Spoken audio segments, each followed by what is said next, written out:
কেয়া। এতদিন ধরে একটাই দাবি, আমরাও আপনারা বারবার প্রশ্ন তুলেছি কবে গ্রেপ্তার হবেন শেখ শাহজাহান। আজকে গ্রেপ্তার হলো সে, এর পরেও প্রশ্ন, নাটক বা এটা নিয়ে নানা রকম প্রশ্ন কেন? প্রশ্ন তো উঠবেই, প্রশ্ন অনেক কারণে উঠবে, কিন্তু প্রশ্ন তোলার আগে আমি করজোরে সন্দেশখালীর মায়েদের, সন্দেশখালীর মেয়েদের আমি প্রণাম জানাই।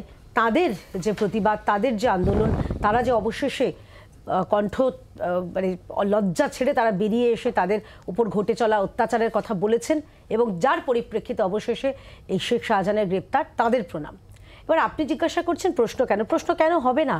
প্রথম প্রশ্ন হচ্ছে এত সময় লাগলো কেন শেখ শাহজাহানকে ধরতে? শেখ শাহজাহান ওখানেই ছিল, সেটা তো স্পষ্ট হয়ে গেছে।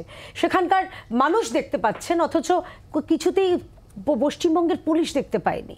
সেখানকার মানুষ বলছে, গতকাল দেখেছি তৃণমূলের নিজেদের বেরমজুরের পঞ্চায়েত আপনার রায় চ্যানেলে এসে আমরা শো করে গেছি, তখন উনি বলেছেন গতকাল কথা হয়েছে। সবাই দেখতে পেয়েছে, পুলিশ দেখতে পায়নি। আর দ্বিতীয় প্রশ্ন হলো যে এই বহিষ্কারের খেলা কেন? এই বহিষ্কারও তো প্রথমেই করে দেওয়া যেতে পারতো।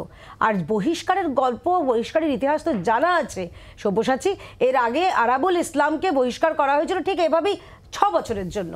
16 মাস বাদে তাকে আবার বাবা বাছা বলে দলে ফিরিয়ে আনা হয়েছে, ভোট বড় বালাই।